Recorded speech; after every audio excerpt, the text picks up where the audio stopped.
Once again, I welcome you to our Bible classes. We are in evangelism. Our subject is evangelism, and today we are in lesson number 11. And our subject is where should we do evangelism? దేవుని బిడ్డలారా, మరి మనము సువార్థీకరణ అనే అంశం మీద మనము నేర్చుకుంటున్నాము. ఈరోజు పాఠము 11వ పాఠంలో మనం ఉన్నాము. ఈరోజు పాఠం ఏంటంటే సువార్త ఎక్కడ ప్రకటించాలి, అది సువార్త ఎక్కడ ప్రకటించాలి. అయితే వాక్యంలోని కొన్ని సత్యాలు మనం నేర్చుకుందాం. చాలా మరి ఉంటాయి. వాక్యం ఎక్కడ ప్రకటించాలంటే మరి బైబిల్లో దేవుని భక్తులు మన రక్షకుడు ఎక్కడెక్కడ ప్రకటించినాడో మరి అవన్నీ మనము చూస్తే చాలా మన అంశాలు అయితే అవన్నీ మనము మరి ఒక గంట అస్సలు సరిపోదు మనకి కదండి. అయినప్పటికీ కొన్ని విషయాలు మనం తీసుకొని మన టైంలో మనము ముగించుకుందాం.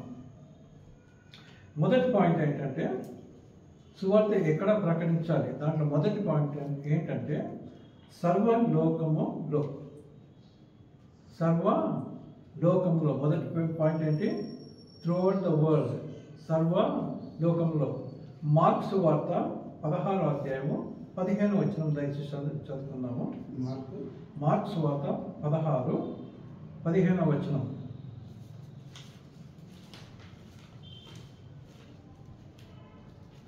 మన ప్రభు మనకు నేర్పించిన విషయం మనం నేర్చుకుందాం. మార్క్స్ వార్త 16:15వ వచనం. మరియు మీరు సర్వలోకమునకు వెళ్ళి సర్వసృష్టికి సువార్తను ప్రకటించుడి. ఏమన్నాడు యేసయ్య? మరియు మీరు సర్వలోకమునకు వెళ్ళి సర్వసృష్టికి సువార్తను ప్రకటించుడి. కనుక సువార్త మనం ఎక్కడ ప్రకటించాలి? యేసు ప్రభు చెప్తున్నాడు. అంటే ఈ భూమి ఎక్కడుందో భూమి అంతా మీరు వెళ్ళండి అంటున్నాడు. కనుక మరి మనకి మంచి అవకాశం. కనుకనే చాలామంది మనం చూస్తాం కదా. మరి 12 మంది శిష్యులు, యేసయ్యకి ఎంతమంది శిష్యులు? 12 మంది శిష్యులు. వాళ్ళు 12 స్థలాలకు వెళ్ళిపోయినారు, వెళ్ళిపోయి సువార్త ప్రకటించినారు. అంతేకాకుండా మన దేశానికి ఎవరు వచ్చినారు? తోమా, అపోస్తలుడైన తోమా వచ్చినారు కదా. మరి ఎంతో మనం ధన్యులం. మన భారతదేశానికి వచ్చి ఆయన సువార్త ప్రకటించినాడు కనుక మనము ధన్యులం. కనుక దేవుని పిల్లలు యేసయ్య ఏమన్నాడు? మన అంశం ఏంటి? మన సబ్జెక్టు లెసన్ సువార్త ఎక్కడ ప్రకటించాలి. యేసు ప్రభు ఏమంటున్నాడంటే మీరు సర్వలోకము వెళ్ళి సువార్త ప్రకటించాలి. Throughout the world, throughout the earth. రెండో మాట, సువార్త ఎక్కడ ప్రకటించాలి. రెండోది ఏంటంటే మత్తయి సువార్త 28:19వ వచనం. సమస్త జనులకు అని యేసయ్య మనకు నేర్పించాం. మత్తయి సువార్త 28:19వ వచనం. కాబట్టి మీరు వెళ్ళి సమస్త జనులను శిష్యులుగా చేయుడి. కనుక ఏమంటారు? సమస్త జనులకు మనము సువార్త ప్రకటించాలి. ఎక్కడ ప్రకటించాలి? సమస్త జనులకు మనం సువార్త ప్రకటించాలి. కనుక యేసయ్య మాటలు మనం జ్ఞాపకం చేసుకుందాం కదండి. మరి టు ఆల్ ద పీపుల్ కదండి, టు ఆల్ ద పీపుల్. మూడో పాయింట్లో మాట్లాడతాం. మూడో పాయింట్ ఏంటంటే చుట్టుపక్కల ఉన్న ప్రదేశములు. ఎక్కడ ప్రకటించాలి సువార్త? ఎక్కడ ప్రకటించాలి? చుట్టుపక్కల ఉన్న ప్రదేశము. మూడో పాయింట్ రోమీయులకు రాసిన పత్రిక 15వ అధ్యాయము 19వ వచనం. Romans chapter 15 and 19th verse. దాని ఏముందంటే సరౌండింగ్ ఏరియాస్. రోమా 15:19వ వచనం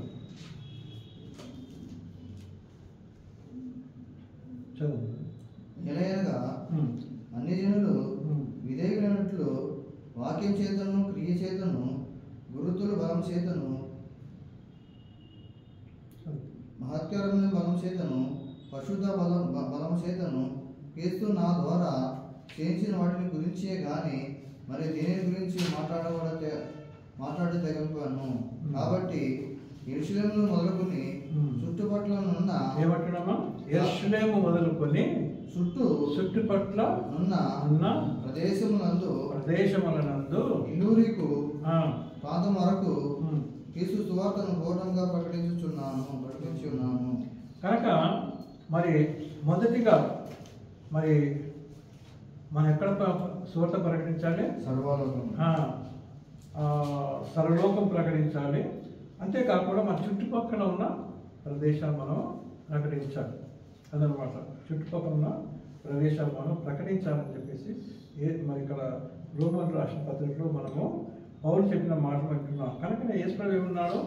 అపోస్తలుల కార్యంలో 1వ అధ్యాయము 8వ వచనం కదండి.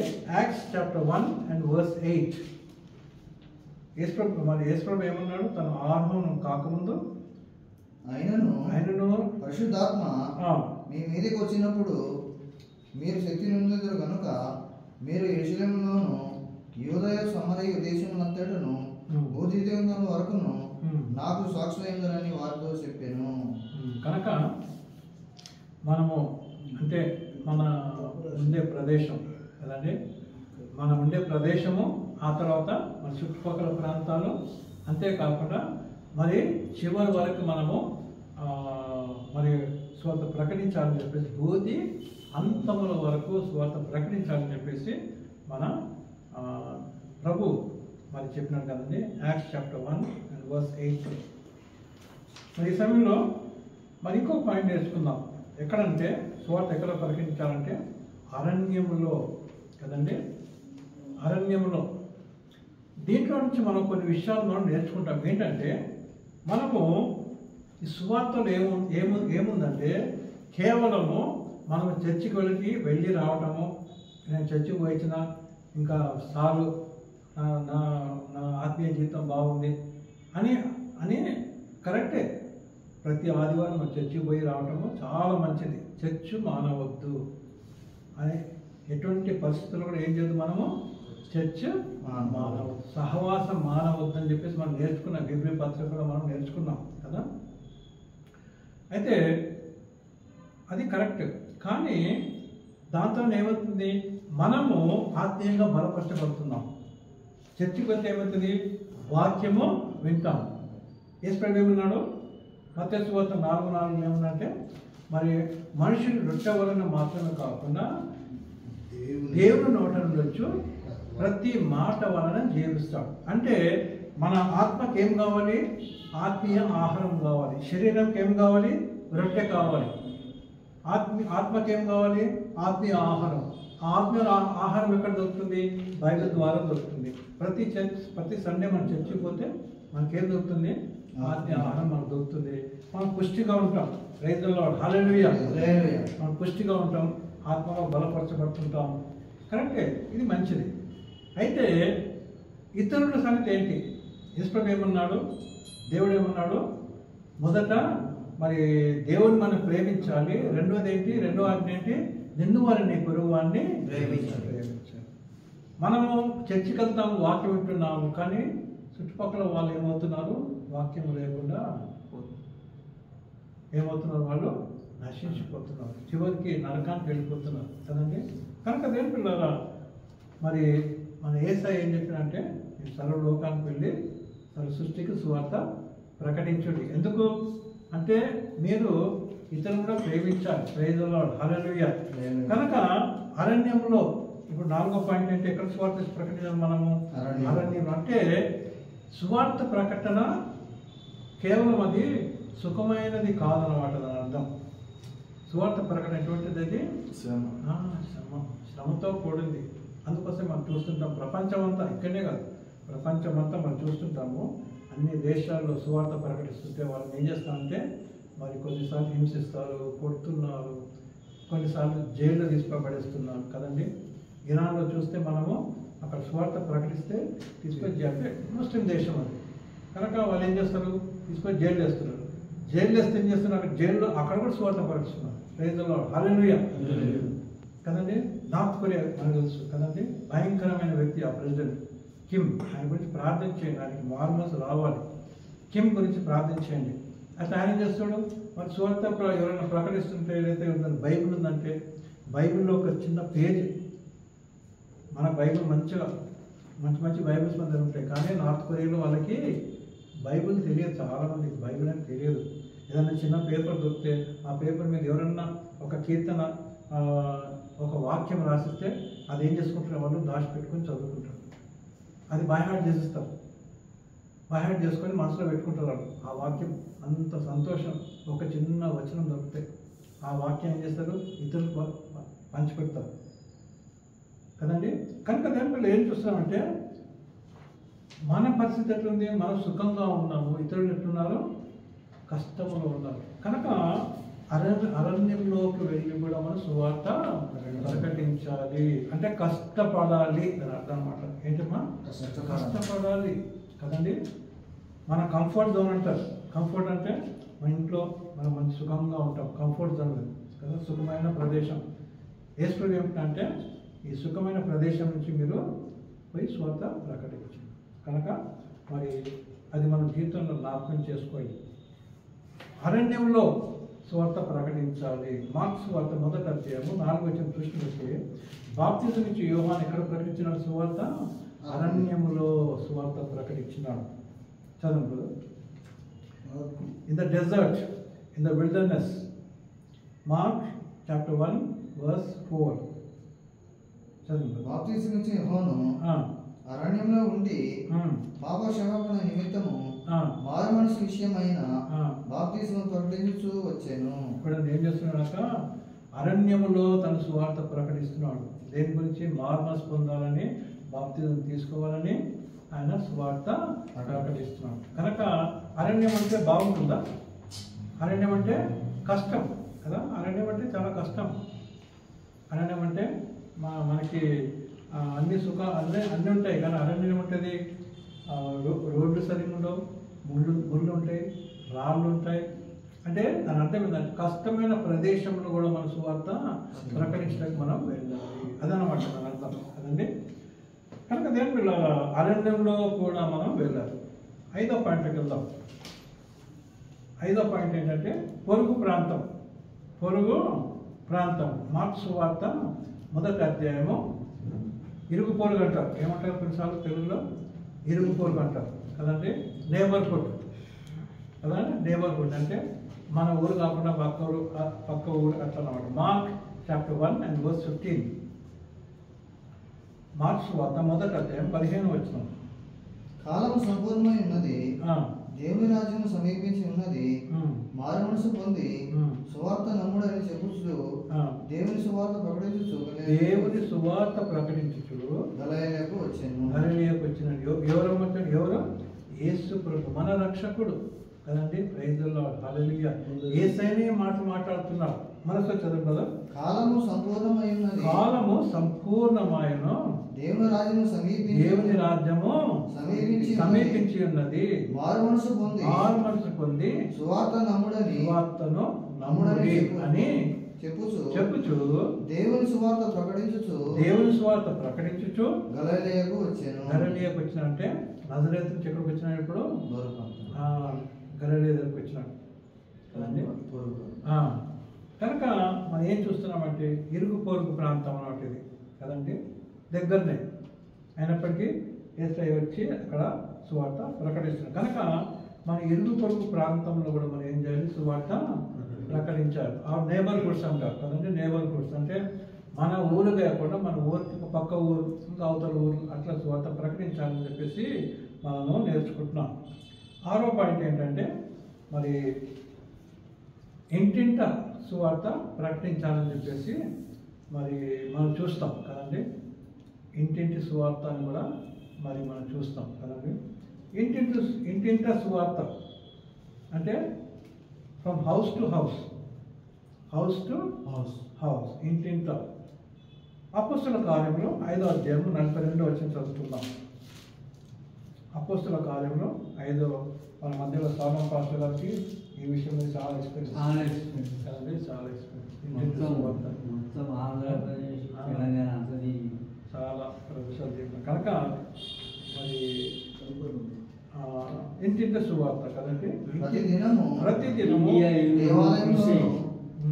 ఇండియా హోమ్ క్రూసేడ్ అని ఉంది.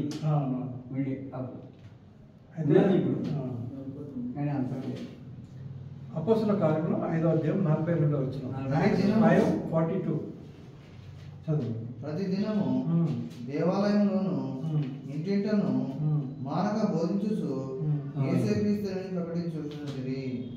ఇక్కడ ఏమంటున్నాడు? ప్రతి దినము వాళ్ళు ఏం చేస్తారంట?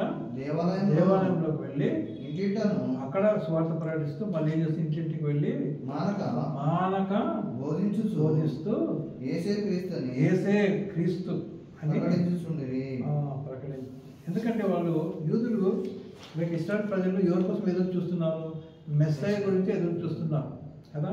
మెస్సయ్య గురించి ఎదురు ఇప్పుడు ఇక్కడ ఆ మాట అదే, ఈయననే క్రీస్తు అని వాళ్ళు ప్రకటిస్తున్నారు. ఈయననే క్రీస్తు, ఆయన పేరు యేసు అని వాళ్ళు ప్రకటిస్తున్నారు. ఎందుకంటే యూదులు నమ్మట్లేదు కదండి. యూదులు నమ్మట్లేదు, ఆయన నమ్మలేదు. ఆయనని నమ్మలేదు, తిరస్కరించినారు, ఆయనని హింసించినారు, ఎన్నో శ్రమలు పెట్టినారు. చివరికి ఏం చేసినారు? శిలువ మీద చంపేసినారు కదండి. మరి అంతేకాకుండా నమ్మకపోగా ఇంకేం చేసిన వాళ్ళు, ఆయన రక్తం మా మీద మా పిల్లల మీద అని వాళ్ళని చెప్పించుకున్నారు. అంటే అంత ఘోరమైన, అంటే కొన్నిసార్లు సాతాను చేస్తా అంటే అబద్ధాన్ని మనల్ని నమ్మేటట్టు చేస్తుంది. సాతాను ఏం చేస్తాడు? సత్యంలో నమ్మకుండా అబద్ధంలో నమ్మేటట్లు చేస్తారు కదండి. యూదులు అక్కడనే పొరపాటు పడ్డారు కదండి.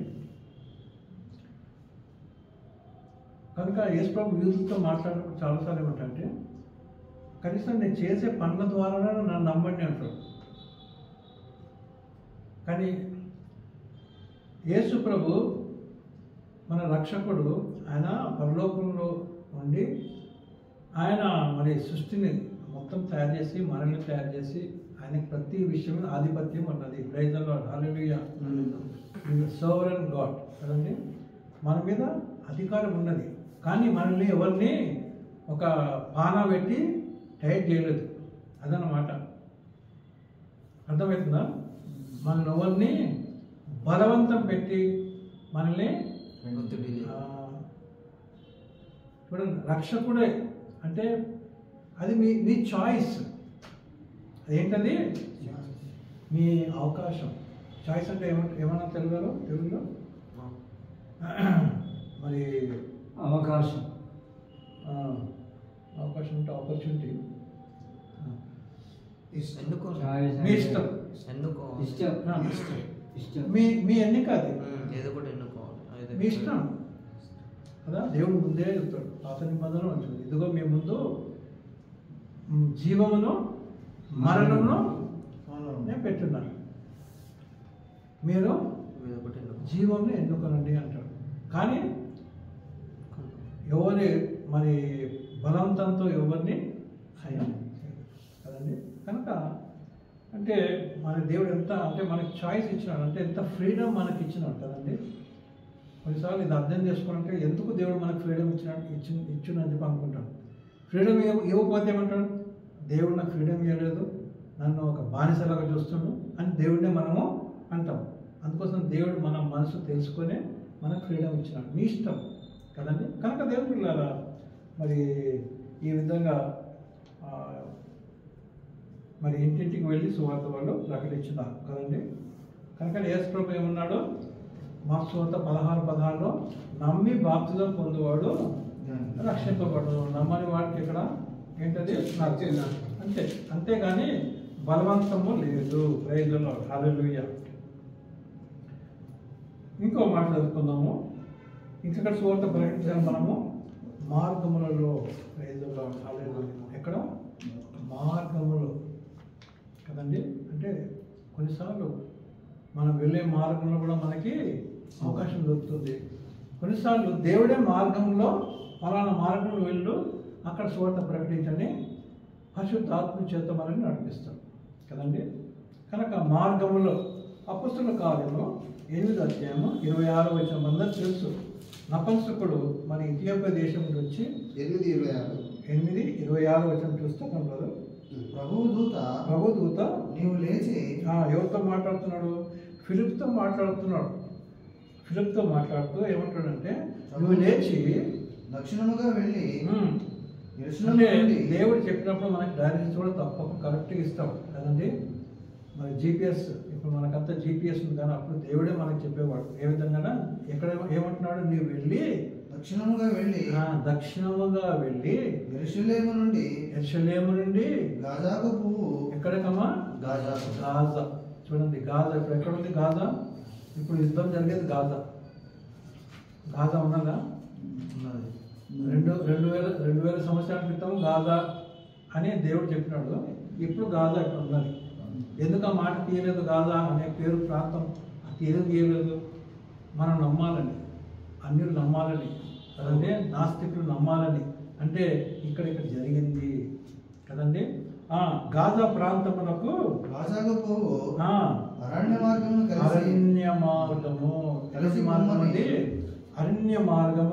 కలిసి పొమ్మని పిలుపుతో చెప్పగా అతను లేచి వెళ్ళాడు. ప్రైజ్‌లో హల్లెలూయా. కనుక దేవుని పిల్లలు ఏం చూస్తామంటే, అరణ్య మార్గంలో లేక మార్గంలో దేవుడు మరి మనకు చెప్పే మార్గంలో మనము పోయి సువార్త ప్రకటించాలి. అయితే అక్కడ మనకు తెలుసు కదా, ఆ నపుంసకుడు ఏం చేస్తున్నాడు? ఇథియోపియా దేశం నుంచి ఆయన ఫైనాన్స్ మినిస్టర్ అన్న, అంటే మామూలు వ్యక్తి కాదు కదండి, ఒక ఫైనాన్స్ మినిస్టర్. మరి ఒక ప్రాంతం నుంచి ఒక ప్రాంతం పోతున్నారంటే ఆయనతో ఎంతోమంది ఉంటారు. ఫైనాన్స్ మినిస్టర్ అంటే ఆయనకు సెక్రటరీ ఉంటారు, మళ్ళీ ఆయన పర్సనల్ అసిస్టెంట్ ఉంటారు కదా, ఆయన సెక్యూరిటీ ఉంటారు, ఆయన బాడీ గార్డ్స్ ఉంటారు, మళ్ళీ ఆయనతో కుక్ ఉంటారు. అంటే నేను కూడా మొత్తం ఒక 100 మంది ఉంటారు ఆయనతో పాటు. ఎక్కడ నుంచి వస్తున్నారు? ఇథియోపియా దేశం, ఆఫ్రికా నుంచి ఎక్కడికి వచ్చినారు? యెరూషలేముకి వచ్చి ఎన్ని రోజులు ప్రయాణమో మనకు తెలియదు. అంటే ఇప్పుడు మనకంతా మరి ప్లేన్లో కదండి, మరి ఈజీగా వెళ్ళిపోతాం. అప్పుడు ఎప్పుడు వచ్చినారు? రథం మీద వచ్చినారు కదండి. రథం ఎంత గుర్రం ఎంత ఫాస్ట్ పోతుంది కదా, ఎక్కువ 30 కిలోమీటర్స్ పోతున్నాను కదా, అంతకన్నా ఫాస్ట్ పోదేమో కదా గుర్రం అని అనుకుంటా ఎగ్జాక్ట్గా.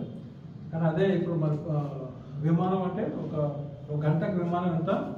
800-900 కిలోమీటర్ స్పీడ్లో పోతుంది విమానం కదండి.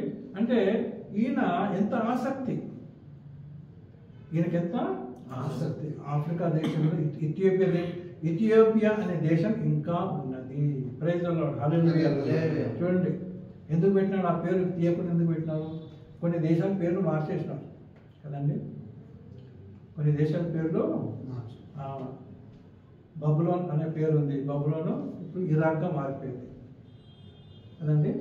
కనుక కొన్ని దేశాలు మారిపోయింది, కానీ కొన్ని దేశాలు దేవుడు అట్నే పెట్టి, ఎందుకంటే మరి ఆయన ఉద్దేశం అది కదండి. ఇథియోపియా దేశం ఉంది, యెరూషలేముకి వచ్చి యెరూషలేములో దేవునికి బలి అర్పించి, దేవుని స్తుతించి, దేవుని ఆరాధించి కదండి తిరిగి పోయే టైంలో ఏం చదువుకుంటున్నాడు? ఆయన రథంలో కూర్చొని బైబిల్ చదువుకుంటున్నాడు. ప్రైజ్ ది లార్డ్, హల్లెలూయా. బైబిల్ చదువుకుంటే ఏం చదువుతున్నాడు? యెషయా 53వ అధ్యాయం చదువుకుంటున్నాడు. చూడండి, ఆయన బైబిల్ అంతా అర్థమవుతుంది, కానీ యెషయా 53 దగ్గరికి వచ్చినప్పుడు అర్థం కావట్లేదు. ఆయన పరిశ్రమ ఉన్నాడు. ఇన్ని శ్రమల గురించి రాసినాడు. ఈ శ్రమల గురించి ఎవరు? ఈ యెషయా భక్తుడు ఆయన శ్రమల గురించి రాసినాడా? ఇంకా ఎవరన్నా శ్రమల గురించి రాసినాడు? ఎవరన్నా శ్రమలు పొందినారు వాళ్ళ గురించి రాసినాడని చెప్పేసి ఆయన సంశయంలో ఉన్నాడు, పెద్ద పరిశ్రమ ఉన్నాడు కదండి. ఆయన చదువుకుంటూ ఈయన ఎవరు? యెషయా శ్రమలా అయితే ఇంకెవరన్నా శ్రమలా ఇది అని ఆలోచన చేస్తుంటే, చూడండి మనం ఆలోచనలో పరిశుద్ధాత్మ దేవుడు పసికడతాడు. ప్రైజ్ ది లార్డ్, హల్లెలూయా. కనుక ఏం చేసినాడు పరిశుద్ధాత్మ దేవుడు? ఏం చేసినాడు? ఫిలిప్ చెప్పి నువ్వు పోయి ఆ రథం దగ్గర పో అంటే ఫిలిప్ రన్నింగ్ చేస్తాడు. ఎట్లా పోతాడో చెప్పండి. ఆయన మన క్యాబ్ తీసుకొని పోడు, ఎట్లా పోతాడు? రన్నింగ్ చేస్తాడు ఆయన. ఆ రన్నింగ్ చేయడానికి బలం వచ్చింది ఎవరు? దేవుడి. ప్రైజ్ ది లార్డ్, హల్లెలూయా. గత వారం మనం నేర్చుకున్నాం కదా, మరి ఏలియా 2 రోజులు 2 పూటలు అన్నం తిని ఎన్ని డేస్ వాకింగ్ చేస్తాడు? 40 డేస్, నైట్ అండ్ డే. ఒకటి డే టైంలో కాదు, 40 డేస్ వాకింగ్ కదండి. కనుక దేవుడు మనకు శక్తి ఇస్తాడు. ఈ ఫిలిప్ కూడా అంతే, ఆయన పరిగెత్తి ఆయన పరిగెత్తుకుంటే రథం పోతుంటుంది, ఈయన పరిగెత్తుకుంటాడు.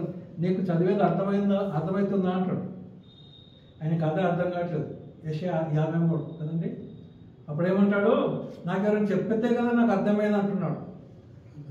చూడండి, అంటే ఇద్దరు ఆత్మలో ఉన్నారు కదా. ఈయన ఫైనాన్స్ మినిస్టర్, ఆయన బట్టలో చెప్పొచ్చు, ఎవడు ఉరికొస్తాడు వాడిని పట్టుకొని చెప్పనొచ్చు. కానీ అట్లా కాదు. ఆయన వస్తుంటే మరి నీకు అర్థమవుతుంది అంటే ఏమన్నాడు, నాకు అర్థం చేస్తేనే కదా అర్థమైందంటే రా వచ్చి కూర్చో అని చెప్పేసి అప్పుడు ఫిలిప్ ఏం చేస్తాడు, రథంలో కూర్చొని యేసయ్య గురించి చెప్తాడు. 53 యెషయా గ్రంథం అధ్యాయం ఎవరి గురించి చెప్పండి, యేసయ్య గురించి, ఆయన శ్రమల గురించి, ఎన్ని శ్రమలు పడ్డాడు కదండి. ఎన్ని విషయాలు దాంట్లో ఉంటాయి. అన్నీ చెప్పినప్పుడు అప్పుడు ఏం చేస్తాడంటే ఆయన యేసు ప్రభువుని తెలుసుకొని అప్పటిదాకా నీళ్ళు పోతుంటే నీళ్ళు కనపడతాయి. నీళ్ళు కనపడతాయి ఇక్కడ నీళ్ళనే కదా ఆపండి అంటాడు. ఆపేసి నాకు ఇంకా బాప్తిజం తీసుకుంటాను కదా, అక్కడే ఇన్స్టెంట్గా బాప్తిజం తీసుకుంటాడు కదండి. అంత గొప్ప వ్యక్తి అంటే ఈ నీళ్ళే మురికి నీళ్ళు ఇక్కడే తీసుకోవాలని అన్నాడా? ఎవరు అంటారు కదా, నామాన ఏమంటాడు, మా దేశం సిరియా దేశంలో నీళ్లు చాలా మంచిగా ఉంటాయి, ఇక్కడ వచ్చి ఇక్కడ నేను మునగాలా అని చెప్పి అంటాడు కదా.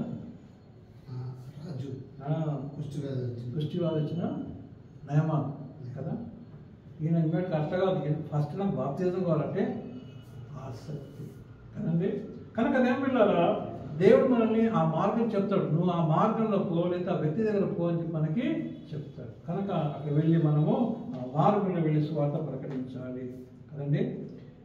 సరే, ఇంకొక పాయింట్ ఏంటంటే సభలలో కౌన్సిల్స్ అంటారు కదండి. ఇంగ్లీష్లో ఏమంటారు, council. In the councils, acts chapter 7 verse 1 కదండి. సభలో అపొస్తలుల కార్యము 7వ అధ్యాయం 1వ వచనం. ప్రధాన యాజకుడు ఈ మాటలు నిజమేనా అని అడిగాను. అందుకు స్టెఫెను చెప్పింది ఏమనగా, సహోదరులారా, తండ్రులారా వినుడి, మన మిత్రుడైన అబ్రహాము. చాలు, మొత్తం ఈ 7వ అధ్యాయం అంతా స్టెఫన్ యొక్క ప్రసంగం కదండి. యవనస్తుడు, పరిశుద్ధాత్మ చేత నింపబడినవాడు కదండి. అంతేకాకుండా మంచి గొప్ప కార్యం చేసిన వ్యక్తి. కానీ ఆయనకి ఏమి ఇన్ఛార్జ్ ఇచ్చాడు, కిచెన్లో మరి అందరికీ వంట చూసుకోవాలా, అక్కడ వృద్ధులకు ఆహారం సరిగా ఉందా లేదో అని చెప్పేసి ఈయనతో పాటు ఇంకా 7 మందిని సెలెక్ట్ చేస్తారు కదా, మనకు అన్నీ తెలుసు. దేవుడు అతనికి ఏం చెప్పినంటే మరి సభలో నిలబెట్టినాడు. ప్రైజ్ ది లార్డ్, హల్లెలూయా. అంత పెద్ద సభ, యాజకులు, ప్రధాన యాజకులు మొత్తం వచ్చి అందరు సన్హెద్రిన్, దానిలో 70 మంది మరి పెద్దలు ఉంటారు కదండి, తీర్పు తీసేవాళ్ళు అందరు ఉన్నారు. అందరు ఎదుట తను నిలబెట్టినాడు. ఇప్పుడు మాట్లాడు అని చెప్పంటే ఆయన ధైర్యంగా మాట్లాడినాడు. ప్రైజ్ ది లార్డ్, హల్లెలూయా. కనుక నేను పిల్లరా ఎందుకు ఈ మాట చెప్తున్నా అంటే, యేసు ప్రభు ఒక మాట అంటాడు, మత్తయి సువార్త 24లో ఎక్కడ అంటాడు కదా, ఏమంటాడంటే మిమ్మలను సభలో నిలబెట్టినప్పుడు మీరు ధైర్యంగా చెప్పండి అంటాడు. ఏం చేస్తాను, మిమ్మల్ని హింసించి నా నామములో మిమ్మల్ని హింసించి ఏం చేస్తారు, సభలలో ఈడ్చుకొని వెళ్తారు కదండి. ఆయన రాకడ గురించి చెప్పినప్పుడు ఆ మాట చెప్తాడు. కనుక ఇక్కడ కూడా జరిగింది అదే కదండి. స్టెఫన్ ఏం చేసినారండి, అందరు అక్కడ నిలబెట్టినప్పుడు స్టెఫన్ ధైర్యంగా మాట్లాడు. కనుక ఎక్కడ సువార్త ప్రకటించాలి మనము, సభలో కూర్చున్న అందరూ అతని వైపు తేరి చూడగా అతని ముఖము దేవదూత ముఖం వలె వారికి ముఖం మారిపోయిందంట. ప్రైజ్ ది లార్డ్, హల్లెలూయా.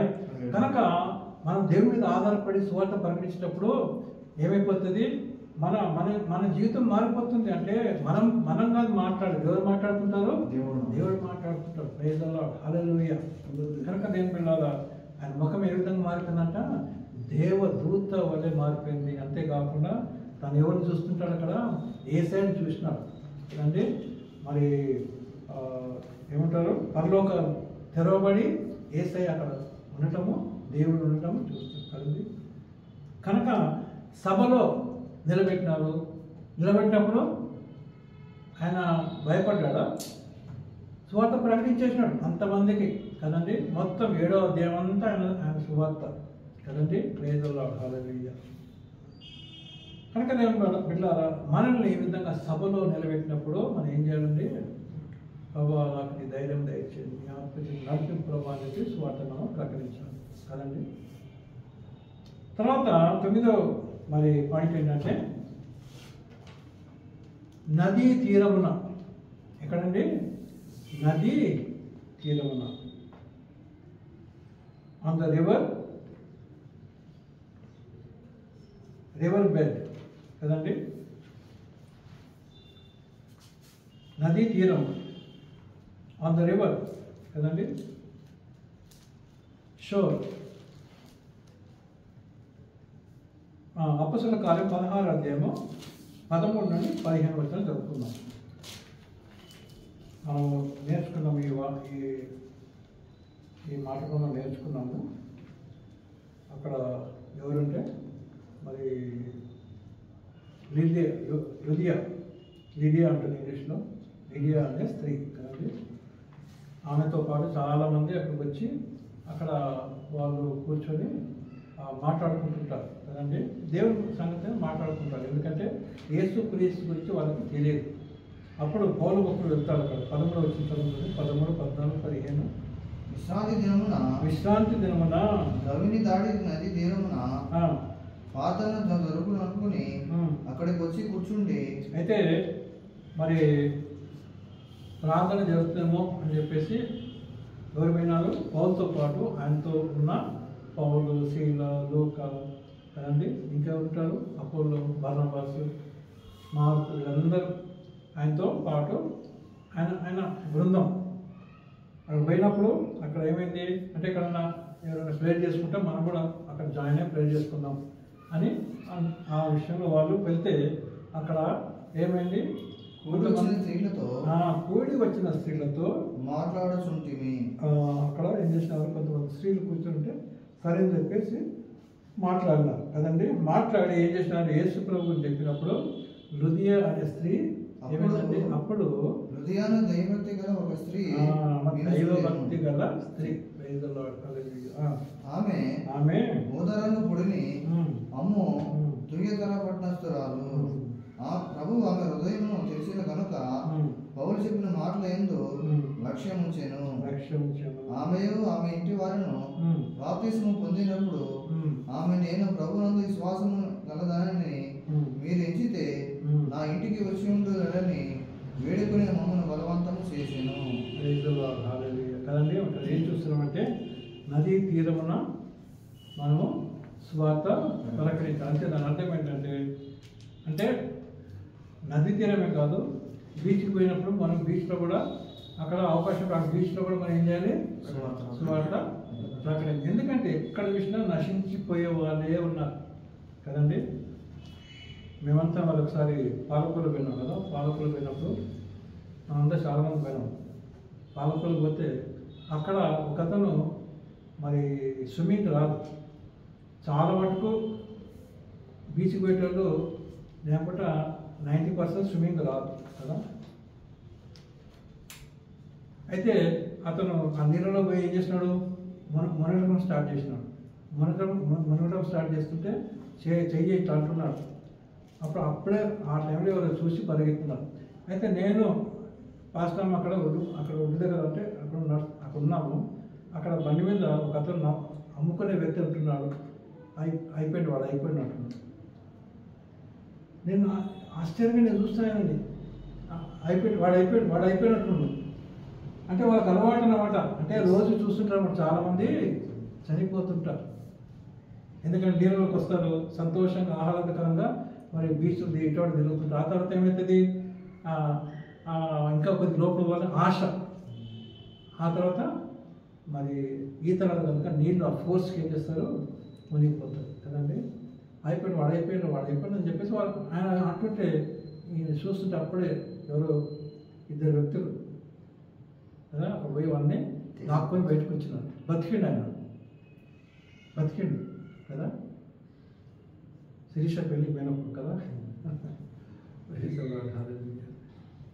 ఆయన బతికిండు. అంటే ఎందుకు చెప్తున్నాను ఈ మాట? మనం ఆత్మీయంగా తీసుకోవాలి. అంటే మనము ఆ విషయం కదా చెప్పేది. ఆత్మీయంగా ఏంటంటే మన చుట్టుపక్కల ఎవరున్నారు? నశించిపోయే వాళ్ళు ఉన్నారు కదండి. నశించిపోయే ఉన్నారు కనుక మరి ఏం చేయాలి? వాళ్ళని అగ్నిలోంచి లాగినట్టు మనము లాగాల్సి కదండి. కనుక నదీ తీరం అంటే నది దగ్గరికే కావచ్చు, బీచ్ దగ్గరికే కావచ్చు కదండి. ఎక్కడన్నా ఇటువంటి ప్రదేశంలో ఎక్కడ పోయినా కూడా మనం ఏం చేయాలి? సువార్త అనే హృదయంతో మనము ఉండాలి. ప్రైజ్ ది లార్డ్, హల్లెలూయా. ఆ తర్వాత మనం చూస్తాం ఏంటంటే అధికార సభ అంటే రాజు ఉండే సభ. ఇందాకేం చూసినాం మనం? అది యాజకులు, ప్రధాన యాజకులు, సన్హెద్రిన్, పరిసయ్యులు, సద్దుకాయులు, శాస్త్రులు కదండి, వాళ్ళు అదే సభది. ఇప్పుడు ఏ సభ అంటే రాజు ఉన్న సభ. అటువంటి సభలో కూడా దేవుడు కొన్నిసార్లు మరి పౌరభక్తులు నిలబెట్టినాడు. పౌరభక్తులకు నిలబెట్టేసి నువ్వు మాట్లాడని చెప్పినాడు కదండి. ప్రైజ్ ది లార్డ్, హల్లెలూయా. అధికార సభ లేక రాజు వద్ద. అపోస్తలుల కార్యం 26 మొదటి వచనం చదువుకుందాం. Among the king. అపోస్తలుల కార్యం 26 1 నుండి 28 వరకు అదంతా మరి అంశము ఉంటుంది అక్కడ. చదవండి. అగ్రిప్ప పౌలును చూచి, అగ్రిప్ప రాజు, అగ్రిప్ప ఎవరు? రాజు. అగ్రిప్ప రాజు పౌలును చూచి నీ పక్షమున చెప్పుకొనుటకు నీ పక్షముగా చెప్పుకొనుటకు నీకు సెలవునైనను. ఏమన్నాడు? సెలవైనను.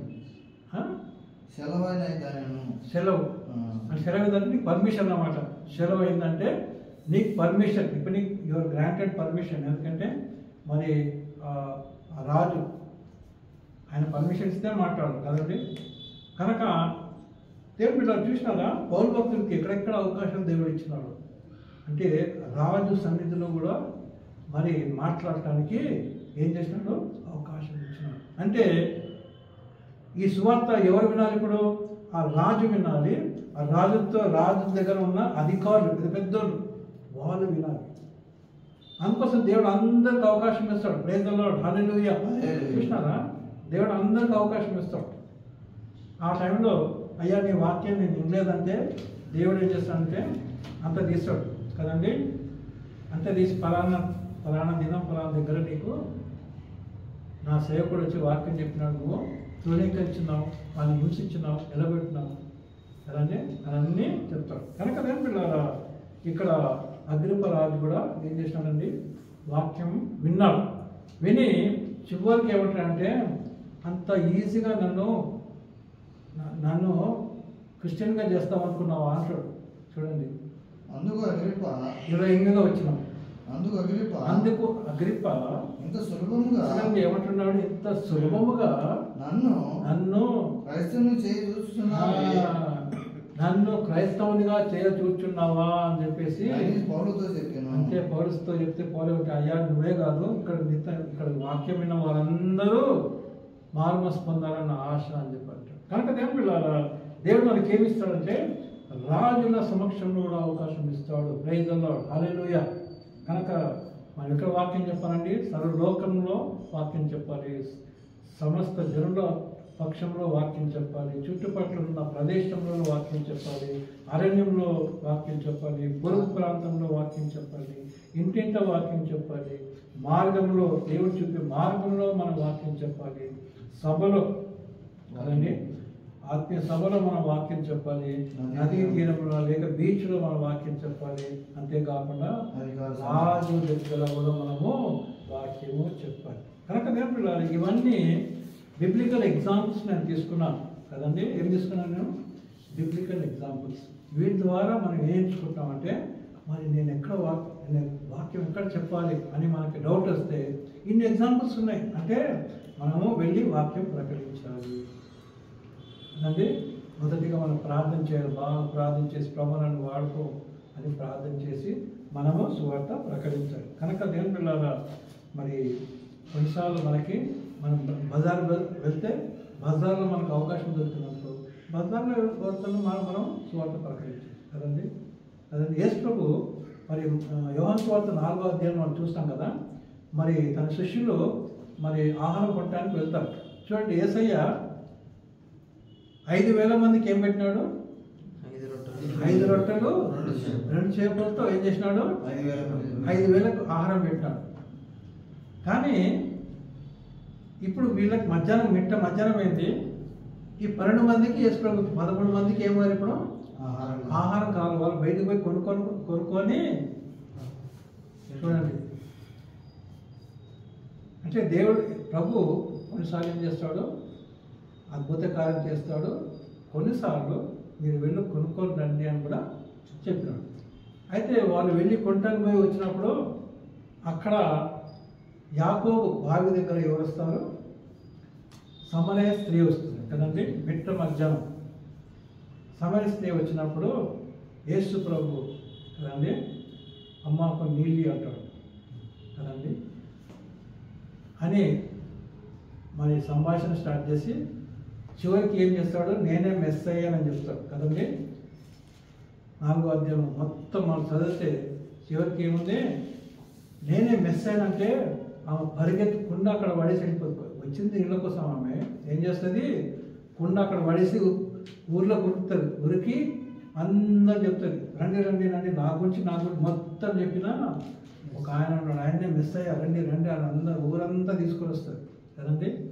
ఆమె నమ్ముకున్నది వాళ్ళందరూ కూడా చాలామంది ప్రభుని నమ్ముకుంటారు కదండి. ప్రైజ్ ది లార్డ్, హల్లెలూయా. కనుక నేను పిల్లారా, కొన్నిసార్లు మరి బజార్లో మనం ఒక వ్యక్తితో కూడా మనము మాట్లాడి సువార్త ప్రకటించాలి.